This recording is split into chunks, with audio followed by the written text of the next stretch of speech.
عمرك فكرتي شنو يقدر يوقع ليك الا دخلتي لشي بلاصه في الدرب وانت كيصحاب لك باللي راه عامره بالناس، ولكن كتكتشف باللي هذيك البلاصه سادة هادي سنين واللي تخليها ما كيرجعش؟ في نظركم شنو هي هاد البلاصه؟ شنو هي القصه ديالها باختصار؟ هذه هي القصه ديال مريم، البنت اللي مشات للحمام باش توجد لواحد العرس، ولكن لقات راسها مع كائنات ما كتخطرش على البال. قبل ما ندخلوا في التفاصيل ديال القصه، دير لي زياج وطفي الضو، ولا كنتي كتخاف دير سيف للفيديو وخليتها للصباح وتفرج فيه.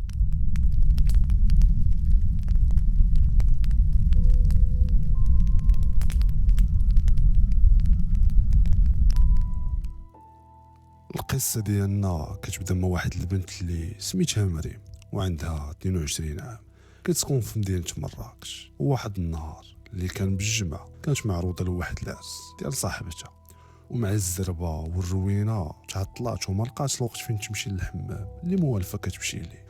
وقالت غادي تشوف غير شي حمام بلدي قريب ليها الدرب فين كتسكن باش تربح الوقت وما تعطلش.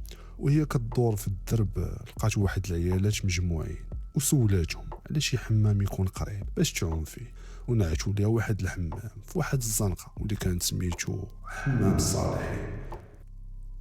من بعد ما وصلت للبلاصه اللي نعتوا ليها العيالات اللي سولات، غادي تلقى حمام اللي جا في واحد الزنقه اللي صغيره ومضيقه وخاويه من الناس، ولقات فيها حمام بلدي عادي بواحد الباب اللي قديم ديال الخشب ومكتوب عليه بواحد الخط اللي باهت حمام الصالحين. دخلت ليه مريم، وفي الدخله ديال الحمام غادي تلقى البلاصه اللي كتكون في الدخله ديال اي حمام اللي كيبدلوا فيها الناس حوايجهم، واللي كيسميوها في مراكش بالجلسه.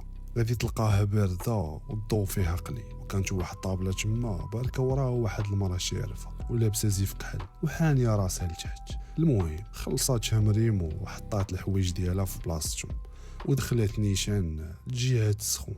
وفاش دخلات غادي تلقى الحمام خاوي وما فيه حتى شي واحد من غيرها، وقالت مع راسها باللي هذه قضيه مزيانه باش توم على خاطرها، ولكن ما كانش عارفه باللي هذا الحمام ماشي بحال اي حمام، وباللي هذا الهدوء اللي فيه تابعو كابوس ما عمرها عاشت وما عمرها غادي تنساه حياتها كامله.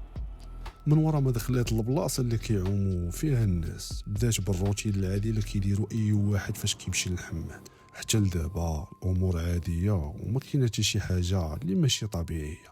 وفي الوقت اللي كانت كتعمر فيه في السطوله ديال الماء غادي تسمع واحد الصوت.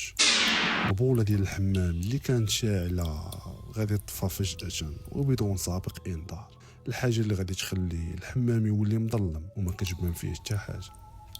هنا مريم غادي تخرج برا باش تاخذ التليفون ديالها باش تضوي به. من بعد ما خرجات وخداتو غادي تمشي على الفلاش ديال التليفون، وهنا غادي تكون الصدمه ملي شافت الماء سخون اللي كانت كتعمر فيه في السطوله واللي كان عادي رجع كحل بحال القطران وخارجه منه ريحه خانسه. وهي باقا مصدومه من هادشي اللي شافت، وفجاه غادي تسمع واحد الضحكه ديال دري صغير جاي من شي بلاصه قريبه ليها. وملي دورت الفلاش باش تعرف الصوت منين جاي، غادي تلقى الكسالي اللي كانت في الدخله ديال الحمام واقفه وعاطيها بالظهر وكتغسل شعرها بهذاك الماء الكحل اللي كان في السطوله. هنا مريم وبكل خوف غادي تسولها خالتي واش تقطع الضوء.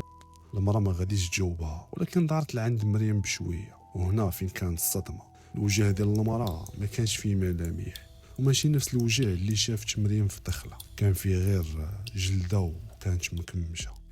مريم ما قدراتش تشوف هذوك الملامح، ومن الخوف غادي تهبط الفلاش ديال التليفون لتحت. وهنا غادي تزيد تصدم اكثر، حاجه غادي تشوف رجلين ديال هذيك المراه اللي ما كانوش رجلين طبيعيين بحال ديال اي بنادم، بل كانوا رجلين عامرين بالشعر والزغب وكيساليو بحوافر ديال الماعز مقلوبين.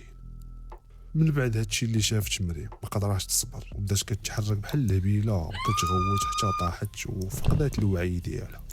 وفي برا ديال الدرب الجيران غادي يسمعوا الغوات جاي من الداخل ديال هذاك الحمام، وغاديين يمشيو وغاديين يهرسوا الباب اللي كان مسدود بالسلاسل ديال الحديد ومصدي.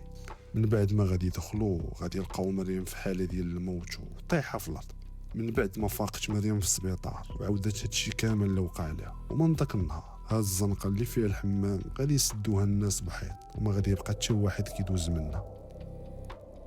وكيبقى التساؤل هو كيفاش مريم دخلات لهذا الحمام اللي اصلا كثر من عامين وهو مسدود، وشكون هما هذوك العيالات اللي نعشوا لها الحمام. الا عجبتكم القصه ما تنسوش ديروا لايك والاشتراك، وقولوا لي في التعليقات واش عمركم وقعت لكم شي حاجه اللي غريبه بشي حمام تقليدي. هذا ما كان، تهلاو ليا فريوس.